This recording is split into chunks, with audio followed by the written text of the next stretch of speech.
Podem abrir na carta aos Tessalonicenses, a primeira carta aos Tessalonicenses, no capítulo 1.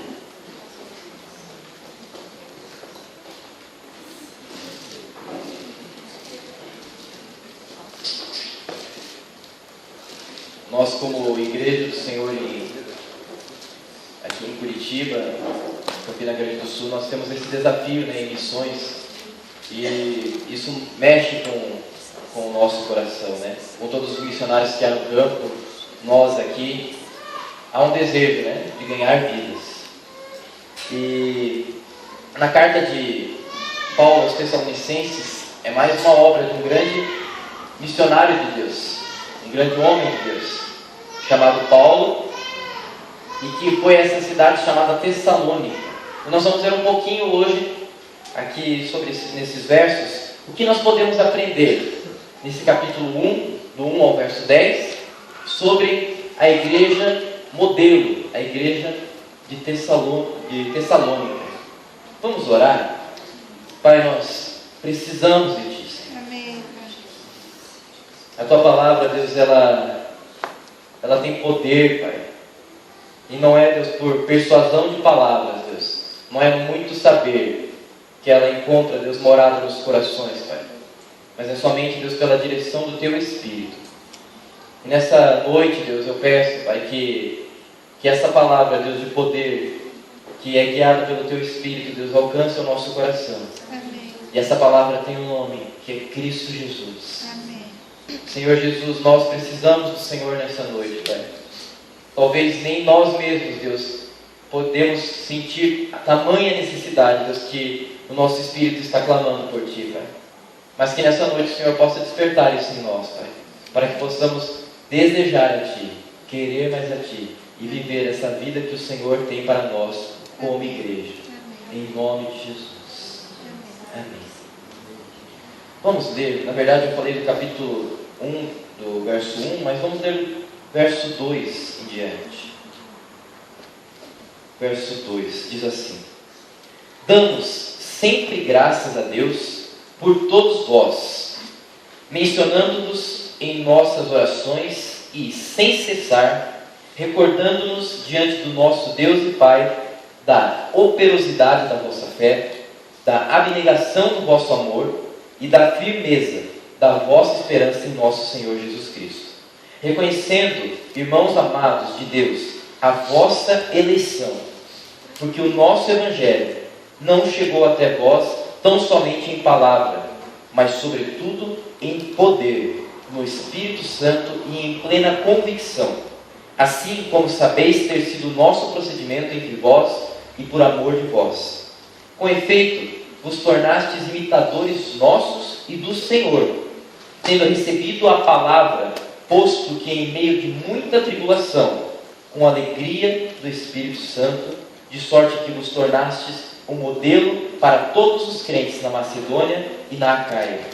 Porque de vós repercutiu a palavra do Senhor, não só na Macedônia e Acaia, mas também por toda parte se divulgou a vossa fé para com Deus, a tal ponto de não termos necessidade de acrescentar coisa alguma, pois eles mesmos, no tocante a nós, proclamam que repercussão teve o nosso ingresso no vosso meio, e como, deixando os ídolos, vos convertestes a Deus para servirdes o Deus vivo e verdadeiro, e para aguardardes dos céus o seu Filho, a quem Ele ressuscitou dentre os mortos, Jesus, que nos livra da ira do fogo. Amém. Essa carta de Paulo, ela foi dirigida a uma cidade que se chama Tessalônica. Ela é a segunda cidade mais populosa da Grécia atualmente. Pode ser conhecida como Salônica também. E esse nome, eu não sei se alguém aqui conhece o significado de Tessalônica, mas significa vitória da falsidade, ou vitória sobre a falsidade. Mas esse sobre dá uma grande diferença. Mas eu creio que com a pregação do Evangelho, a história dessa cidade naquele momento mudou, através da vida de Paulo. Ela é uma igreja que foi pela segunda viagem de Paulo que foi fundada. E depois Paulo posteriormente enviou Timóteo para continuar o ministério ali. E assim surgem muitas coisas que Paulo precisa conversar com eles, com o intuito do quê? De levar essa igreja que ficava em Tessalônica ao profundo com Deus. Eles já estavam sendo modelo, eles já estavam sendo exemplo, mas no decorrer da carta nós descobrimos que Paulo quer levar eles a um lugar mais profundo. Porém, esses elogios que nós vemos aqui nessa carta servem para mexer conosco como igreja, para que nós também possamos agir dessa forma.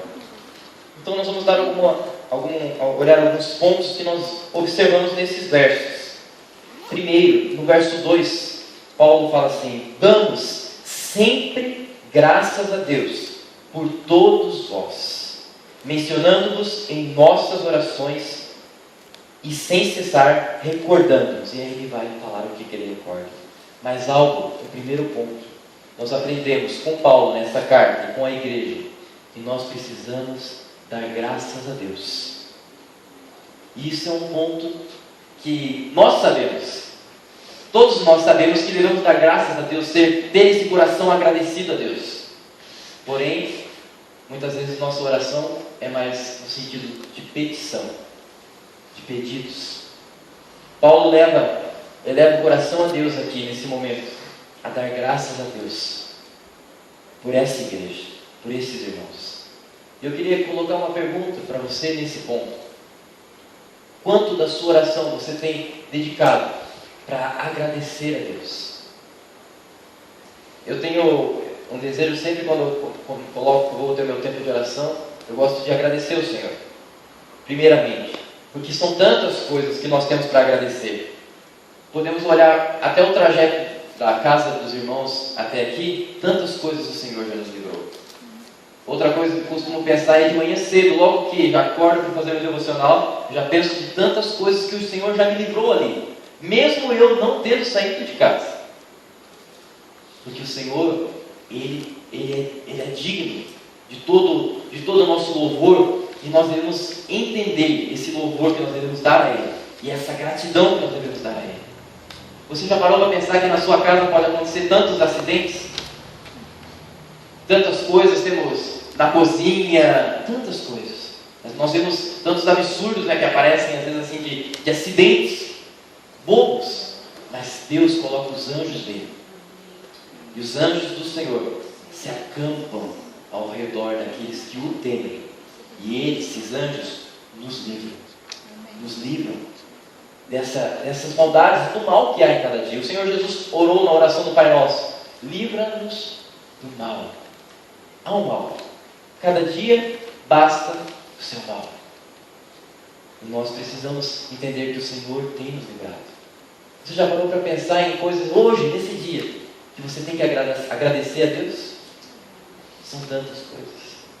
Paulo levanta a voz para agradecer a Deus, agradecer pelo povo que estava sendo tocado pela pregação que ele teve ali, que depois Timóteo continuou também.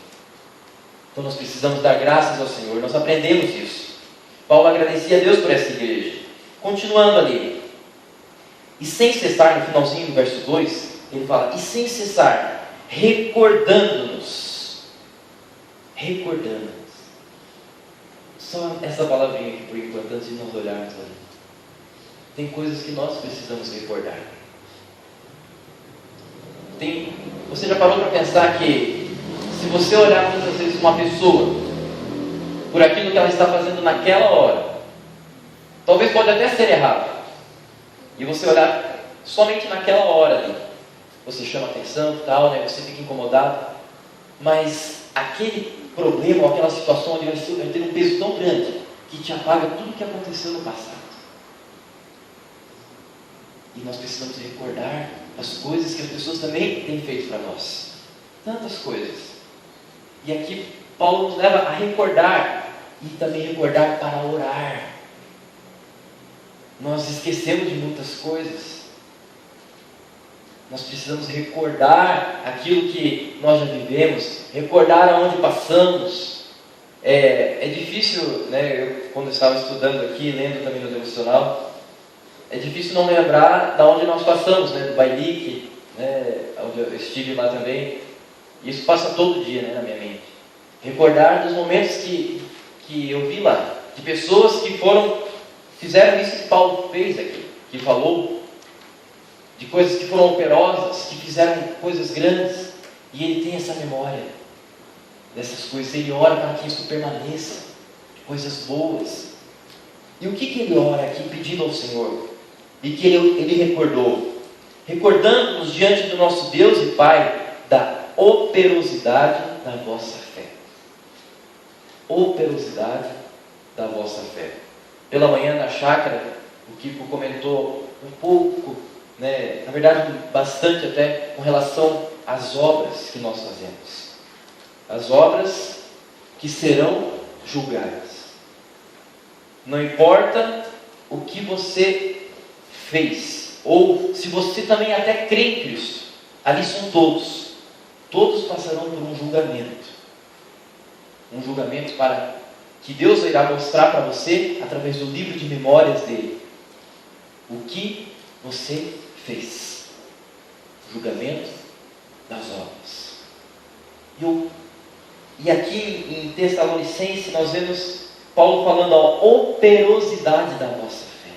Essa igreja, ela tinha um testemunho de que ela sabia fazer obras movidas pela fé em Cristo Jesus.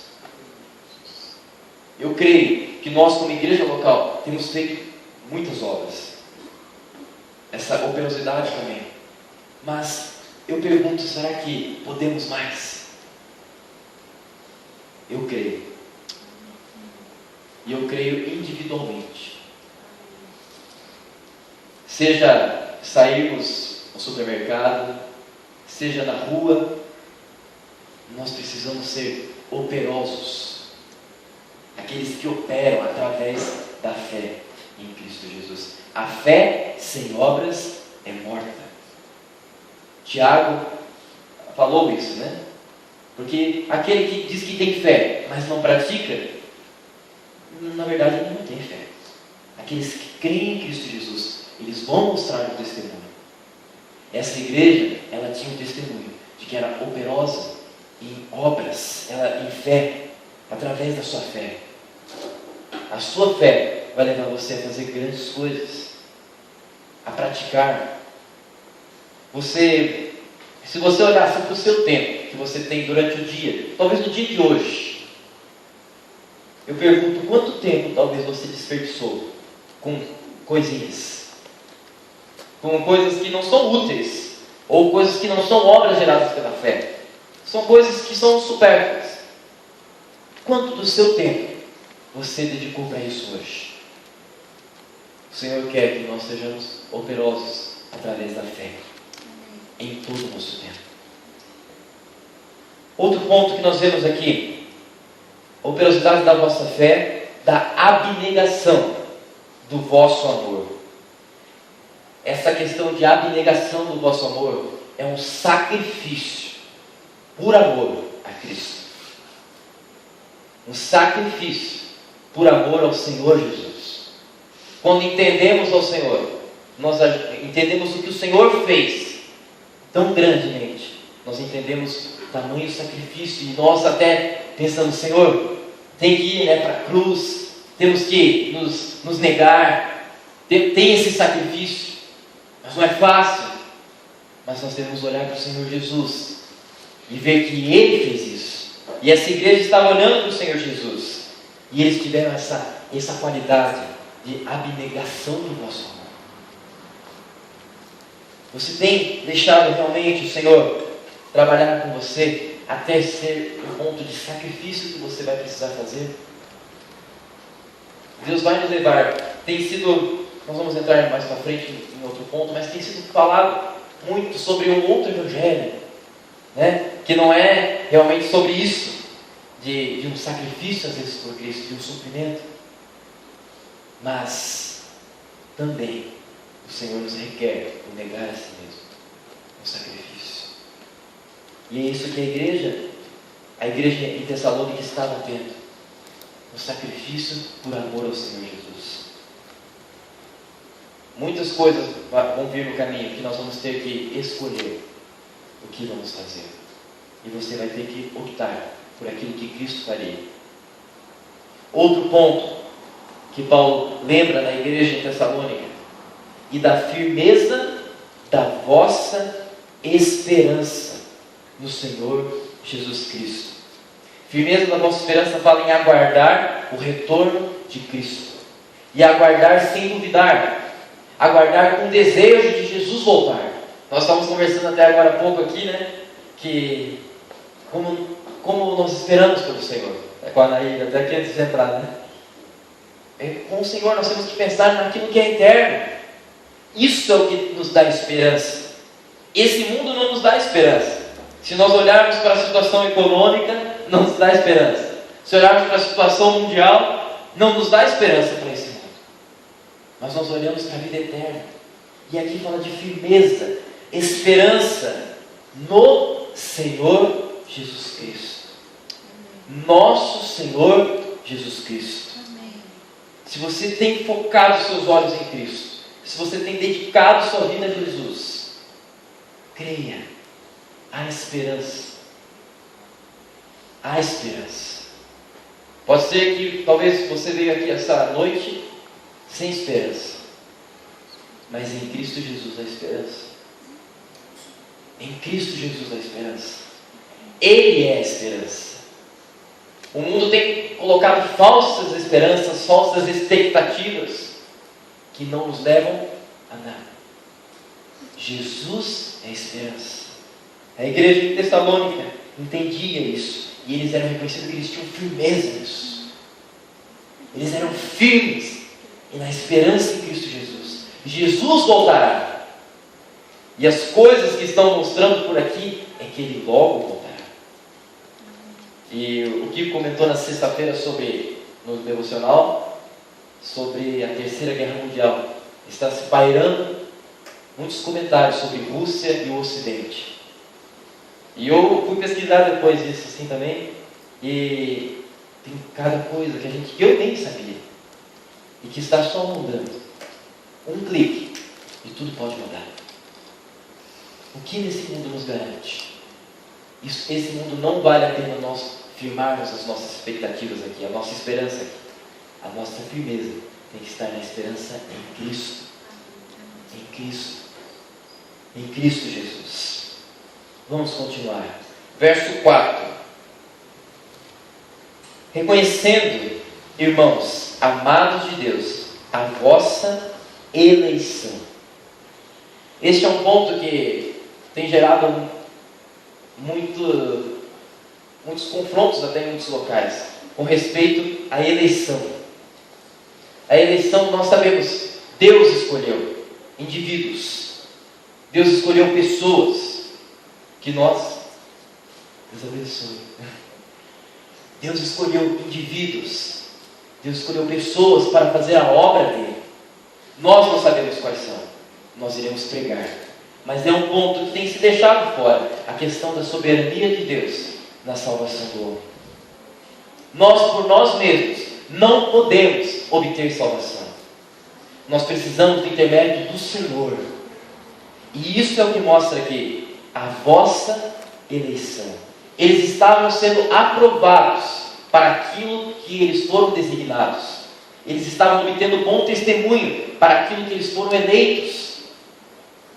Nós temos missionários aqui em Curitiba, Campina Grande do Sul, em outros locais. Eu pergunto aos que estão aqui, aos seminaristas, vocês, no seu chamado, na sua eleição, você tem realmente encontrado um bom testemunho, um reconhecimento de que você realmente é um eleito de Deus? Ou as suas obras estão mostrando o contrário? O seu tempo de devocional, o seu tempo de leitura da palavra. Eu pergunto aos irmãos desta igreja, a sua vida por completo tem mostrado que você é um eleito de Deus? Por completo.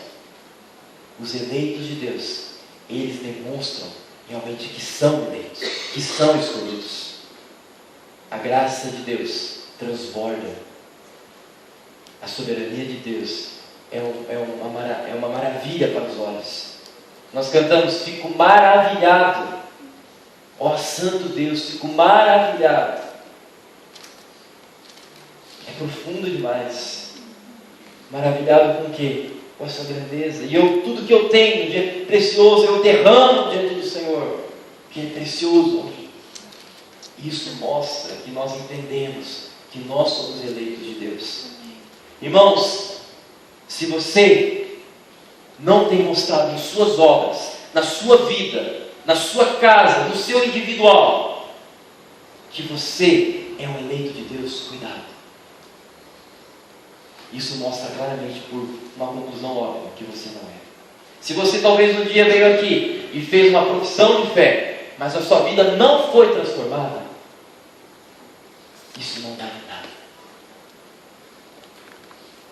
Seria só você falar.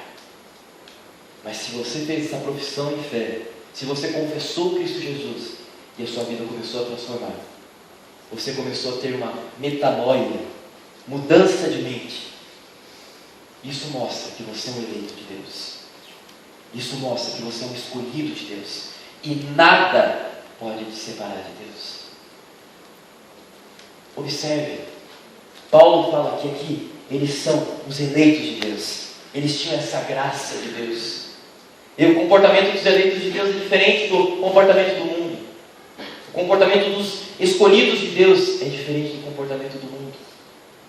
É um comportamento transformado, regenerado, através do quê? Do que continua aqui. Reconhecendo, irmãos, amados de Deus, a vossa eleição, no verso 5, porque o nosso Evangelho não chegou até vós tão somente em palavra, mas sobretudo em poder, no Espírito Santo, em plena convicção, assim como sabeis ter sido nosso procedimento entre vós e por amor de vós. Por quê? Aqui vem o porquê, por causa do nosso Evangelho. E aqui é um ponto que nós precisamos dedicar um tempo maior. O Evangelho, que são boas novas, nos dias de hoje tem sido corrompido por boas notícias que não são as boas notícias que deveriam ser. Boas notícias que não são segundo as palavras de Cristo Jesus. O Evangelho é o Evangelho de Jesus Cristo. E esse Evangelho, ele é falado em poder. Esse Evangelho não é falado só em palavras lançadas. É falado em poder do Espírito Santo. E é isso que mudou a igreja. É isso que comprovava a eleição dessa igreja, dos irmãos dessa igreja. Porque o nosso Evangelho não chegou até vós somente em palavra. Não era somente uma palavra lançada, mas ele chegava também, sobretudo, em poder do Espírito Santo de Deus. Amados irmãos, nós não podemos continuar a nossa vida como igreja, a nossa vida como homens de Deus, mulheres de Deus, se nós não tivermos esse encontro e nos completarmos do Espírito Santo de Deus. Nós não podemos continuar. Nós precisamos nos encher do Espírito de Deus. Hoje, é isso que nos fará prosseguir. É isso que nos fará ver que nós não estamos desperdiçando a nossa vida. É isso que não fará nós olharmos para o lado e desejarmos as coisas desse mundo, mas irá fazer nós olharmos para as coisas do Senhor, para a palavra de Deus e desejarmos ser aquilo que Cristo quer que nós sejamos. Amém. Aquilo que o Senhor Jesus quer. A palavra com poder. Eu coloquei alguns pontos aqui que diz o verdadeiro Evangelho. O Evangelho, esse verdadeiro Evangelho, é o Evangelho que não nos mantém os mesmos. Ele nos transforma o verdadeiro Evangelho. Se nós olharmos aí, tem tantas igrejas, mas não tem havido mudança. E nós temos que cuidar para nós aqui mesmo não sermos assim. O Evangelho verdadeiro é o Evangelho que transforma. O Evangelho verdadeiro é o Evangelho de poder do Espírito Santo. O Evangelho de poder, esse Evangelho de poder, o que acontece? É o Evangelho de regeneração. Ele transforma. Ele nos muda, Ele nos molda à imagem de Cristo.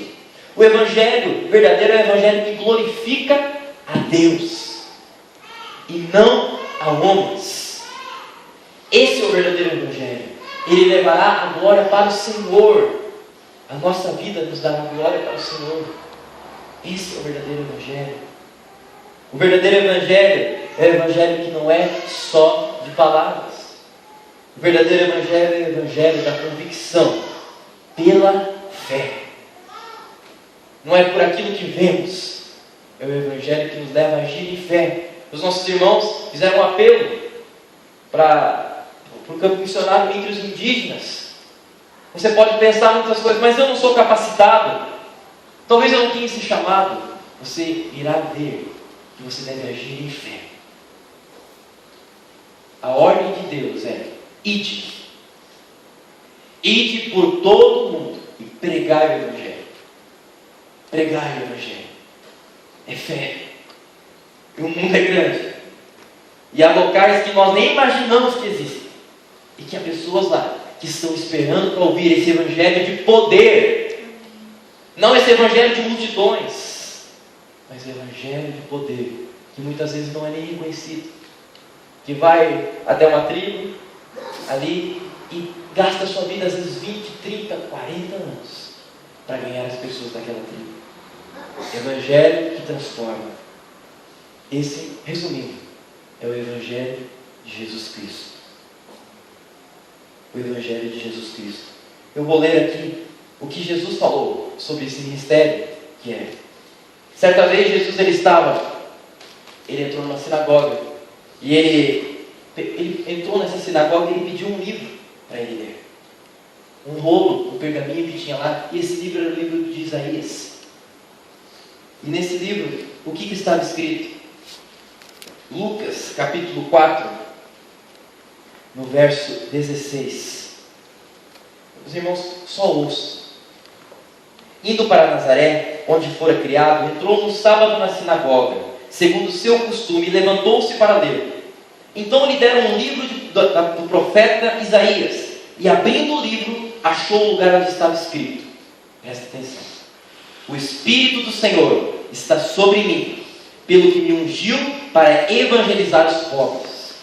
Enviou-me para proclamar libertação aos cativos e restauração da vista aos cegos, para pôr em liberdade os oprimidos e apregoar o ano aceitável do Senhor. Tendo fechado o livro, devolveu ao assistente e sentou-se. E todos na sinagoga tinham os olhos fitos nele. Então passou Jesus a dizer: hoje se cumpriu a escritura que acabais de ouvir. Esse é o Evangelho. Proclamar liberdade aos cativos. Proclamar o ano aceitável do Senhor. O que é isso? Liberdade. Liberdade. Chega da escravidão ao pecado. Nós precisamos nos levantar como embaixadores do Senhor para pregar esse Evangelho, esse verdadeiro Evangelho de poder do Espírito Santo. Mas isso começa no nosso dia a dia com o Senhor. No dia a dia, no seu quarto, na sua vida sós com o Senhor. Continuando, Tessalonicenses no capítulo 1. Deixa eu abrir aqui que eu voltei, estou voltando. Capítulo 1, verso 6 diz assim: com efeito, não, verso 5 ainda, assim como sabeis ter sido o nosso procedimento entre vós e por amor de vós, com efeito vos tornastes imitadores nossos e do Senhor, tendo recebido a palavra, posto que em meio de muita tribulação, com a alegria do Espírito Santo, de sorte que vos tornaste um modelo para todos os crentes na Macedônia e na Acaia.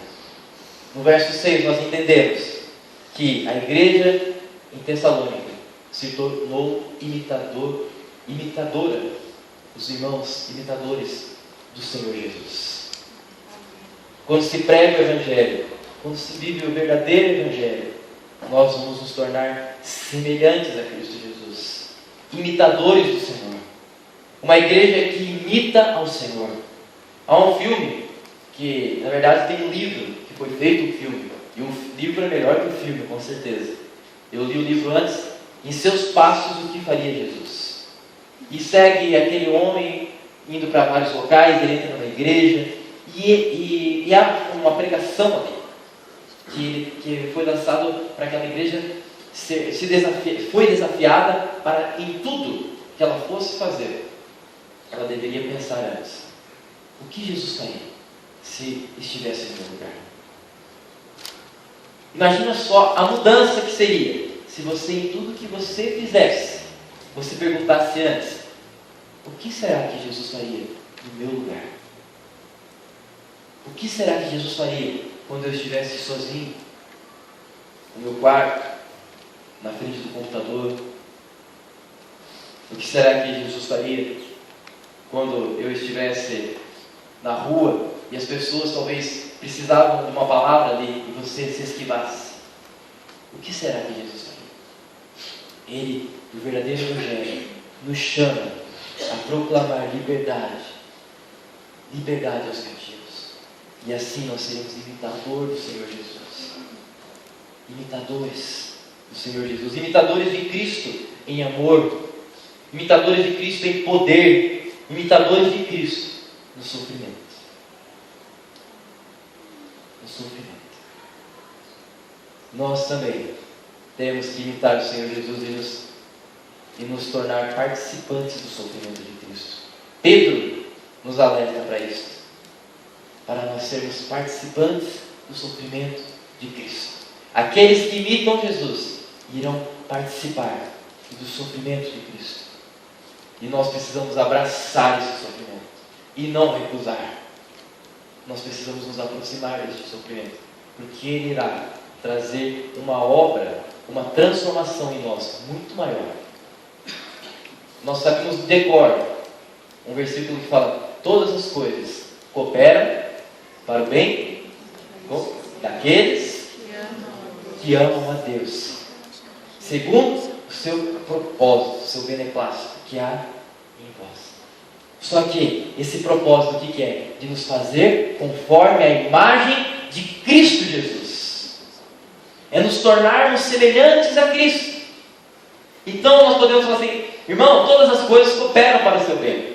Mas quando você está dizendo isso, realmente, você tem que dizer: as coisas podem até piorar, porque você está sendo conformado à imagem de Cristo, conformado à imagem de Jesus. Todas as coisas cooperam.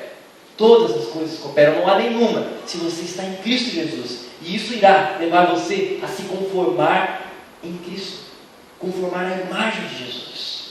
É isso que Ele quer fazer conosco, imitadores dEle, nos tornar a imagem dEle, também no sofrimento. Imitadores que se tornam modelo. Essa igreja se tornou modelo na Macedônia e na Caia, regiões da Grécia. Ali naquele local, eles se tornaram reconhecidos, que eles imitavam Cristo. Eu creio, amados irmãos, pelo que nós ouvimos de fora. Eu lembro quando eu estava em Joinville, eu lembro que a igreja aqui, eu falava assim: nossa, tem algo diferente. Eu via que havia um mover de Deus. E há hoje. As pessoas, quando nós estamos aqui dentro, talvez nós podemos nos acostumar. Mas quando as pessoas vêm de fora, mesmo sendo uma igreja pequena, com poucas pessoas, Deus não está olhando isso. Pequenino rebanho. Pequenino rebanho. Cobre-nos com as tuas asas. Cobre-nos. E descansamos nele. Por mais que há batalhas, há lutas. Mas lá fora temos obtido, eu creio, para a glória do Senhor, não nossa, um testemunho realmente de que parecemos com o Senhor Jesus. Mas ainda há mais, irmãos. Há mais desafios. Há mais desafios. Há mais. Vamos para frente. Então nos tornamos testemunhos para o de fora. Verso 8: porque de vós repercutiu a palavra do Senhor não só na Macedônia e Acaia, mas também por toda parte se divulgou a vossa fé para com Deus, a tal ponto de não termos necessidade de acrescentar coisa alguma. Eles ficaram tão reconhecidos por ser modelo em Cristo Jesus, que atravessaram a região dos estados vizinhos ali, e ainda foram para mais longe. E Paulo falou assim: olha, eu não tenho necessidade de acrescentar nada, Porque o que eles estão passando de boca em boca, falando assim, vocês são aquilo, essa igreja está agindo no poder de Deus, é o que realmente acontece. Não precisa acrescentar nada. Olha o testemunho dessa igreja. E assim continua. Pois eles mesmos, no tocante, o que eles faziam nessa igreja também? No tocante a nós, proclamam que repercussão teve o nosso ingresso no vosso meio. E como, deixando os ídolos, vos convertestes a Deus, para servirdes o Deus vivo e verdadeiro. Esse verso 9 fala o que essa igreja fez também. Paulo entrou com a pregação do Evangelho, Timóteo continuou. Paulo e Silas ali, né, Silvano, entraram com essa pregação do Evangelho. Só que algumas coisas eles tiveram que deixar. Ídolos. Nos fala aqui, deixando os ídolos, vos convertestes a Deus. Eles se converteram a Deus quando deixaram os ídolos. Irmãos, eu não estou dizendo talvez que seja uma imagem, mas pode ser que seja. Também pode ser, mas pode ser que seja um ídolo. Tem um programa, né, que tinha, não sei se tem mais, mas existia antigamente na TV, ídolos. Veja só. E as pessoas, que legal, que bonitinho, né? Dentro da igreja. Olha o nome desse programa. As pessoas vão lá na frente e começam a gritar o nome da pessoa, venerar o nome das pessoas, para cantores, ou às vezes até pessoas à sua volta, ou coisas que você não quer se deixar, não quer deixar aquilo ali. Podem ser ídolos.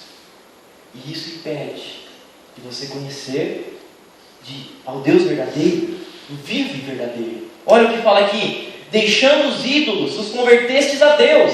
É como se você tivesse o contrário a Deus. Você deixou e você se converteu a Deus. Você olhou a Deus e assim passou a servir. Você começou a ter a prática. O servo é aquele que pratica. Você começou a praticar as obras do Deus vivo e verdadeiro. Essa igreja tinha esse testemunho. Não era eles que falavam assim, nós deixamos. As pessoas de fora falavam isso. Eles deixaram, eles mudaram. Paulo fez isso com o Espírito Santo, né? Acontecer aqui em Éfeso, com outros ídolos, eram milhares, né, de livros jogados em praça pública, que eram ídolos deles, de feitiçaria. Queimou-se tudo e houve uma mudança. Nessa cidade estava havendo uma mudança nesse momento. E serve como um alerta para nós. Continuando, no verso 10, fala assim: e para aguardardes dos céus o seu Filho, a quem ele ressuscitou dentre os mortos, Jesus, que nos livra da ira vindoura. Eles tinham um testemunho. E esse testemunho é maravilhoso também, de que eles estavam esperando a Jesus. Provavelmente eles não estavam investindo nas coisas aqui desse tempo. Eles estavam investindo em coisas eternas. Por quê? Porque eles estavam aguardando ao Filho, aguardando a volta de Jesus. E isso era por testemunho que as pessoas falavam. A sua vida condiz com a espera de Cristo. Esse desespero de pregar o Evangelho. E eu falo por mim, porque nós esquecemos isso. Nós não podemos deixar de esquecer. Que nós precisamos deixar e entender que o fim está próximo. Que nós precisamos proclamar as boas novas, o Evangelho, com esse entendimento de que Jesus está voltando. E Ele está voltando. Ele está voltando. Maranata, Senhor. Maranata. Maranata. Esperamos a esse Jesus, que Ele não é qualquer pessoa, mas Ele é aquele que é o Salvador. É o que diz no final: Jesus, que nos livra da ira vindoura. O Senhor, Ele se ira. Os cálices da ira do Senhor estão transbordando, praticamente. Eu creio que está ali, quase chegando a transbordar. O cálice da ira do Senhor para virar. O Senhor é muito paciente. Se nós saímos agora aqui para Curitiba à noite, eu lembro quando eu vinha muitas vezes de viagem e tinha que vir para cá, e eu andava, muitas vezes eu vinha a pé, e andava lá da rodoviária até aqui, Curitiba à noite. Quantas coisas a gente vê no domingo à noite também. E nem só no domingo, mas hoje em dia, né? Sexta noite, sábado à noite, hoje até quarta, terça. Tantas coisas. O Senhor tem se irado. O Senhor tem se irado com um evangelho mentiroso que tem sido pregado. Ele tem se irado. Ele tem se irado com uma hipocrisia que vem à tona, onde se mostra a todos. Ele tem se irado. Ele tem se irado com as pessoas que dizem que o amam, mas na verdade não mostram isso. Esses não são os eleitos de Deus. Amados irmãos, cabe a nós voltarmos ao Senhor. Cabe a nós, não tem outra solução. Cabe a nós, se nós queremos viver como uma igreja verdadeira, uma igreja como essa igreja de Tessalônica, que tinha esse testemunho dos irmãos, cabe a nós voltarmos a Cristo Jesus, a essência do verdadeiro evangelho. Quando Deus transforma, irmãos, nada pode segurar. Deus transformou a minha vida, tem transformado a minha vida. Ele quer transformar a sua vida. Não pense que, mas comigo é difícil, eu sou assim mesmo. Ele pode fazer. Ele pode fazer. Nós temos uma palavra de cura aqui hoje. Ele pode curar. Ele dá esperança para aquele que não tem esperança. Ele liberta aquele que está preso em vícios. Ele pode, porque Ele é o Senhor. Ele é o Rei da glória. Ele é o Rei da glória. Ele é o Senhor que nos livra da ira vindoura. Jesus Cristo, o Rei dos reis, o Senhor dos senhores. Irmãos, cabe um apelo nessa noite. Um apelo para você olhar no seu interior e ver se as suas obras, ver se a sua vida, ver se o seu coração condiz com uma igreja verdadeira. Ver se as suas obras, elas condizem, se o seu pensamento, as suas emoções, se o seu coração condiz com uma igreja verdadeira. Baixe sua cabeça, feche seus olhos, por favor.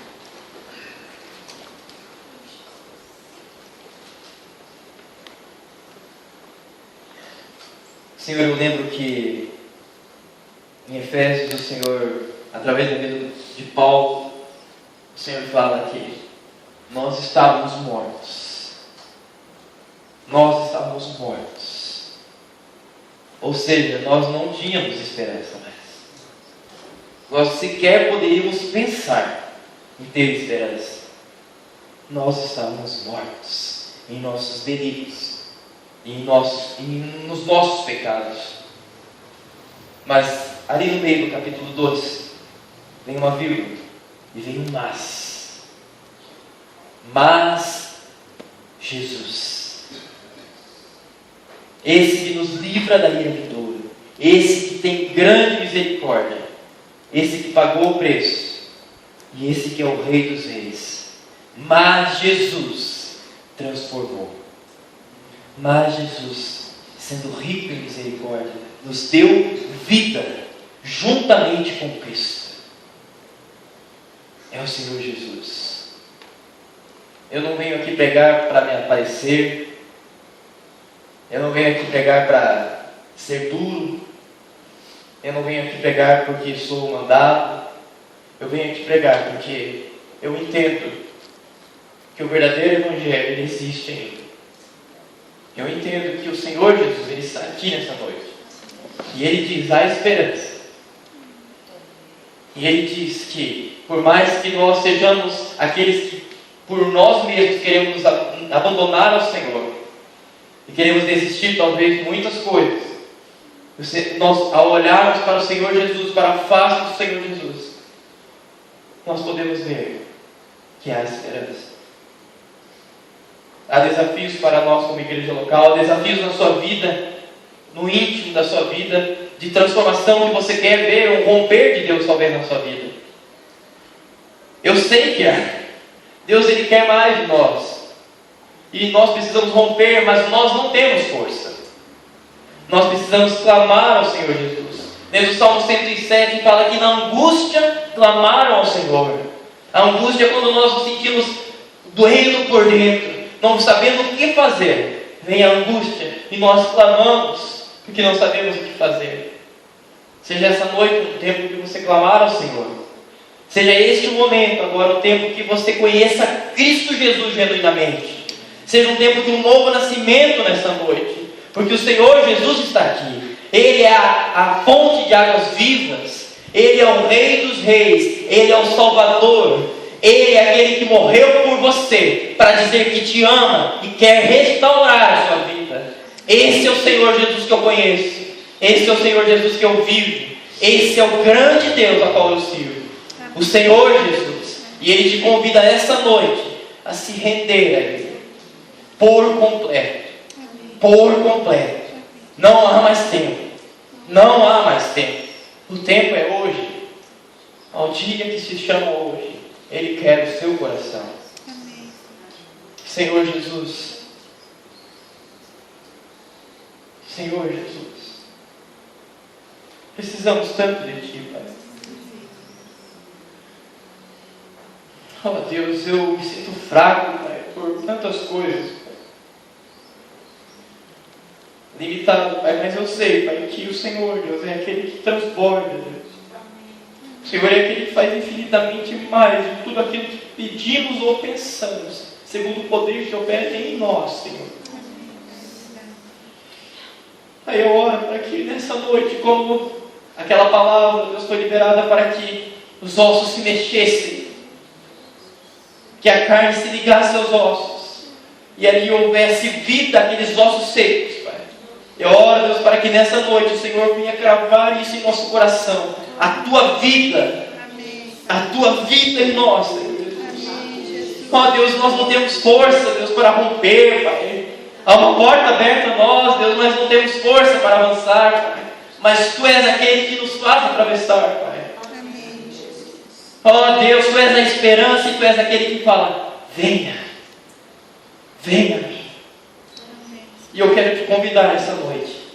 Se você tem esse desejo, há coisas na sua vida que você necessita romper e que não está conseguindo, que você tem se sentido fraco diante de Deus por não conseguir. Há planos que o Senhor já tem falado para a sua vida, mas eu creio no Senhor Jesus, eu creio na palavra do Senhor.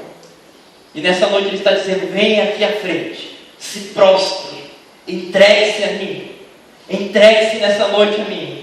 Entregue-se por completo e nasça, tenha vida e vida em abundância. É você que tem se sentido encorajado essa noite a fazer isso. Venha à frente. Há muitas pessoas assim nessa noite aqui. Venha à frente, porque o Senhor Jesus, Ele quer mais de nós e nós precisamos de mais dele.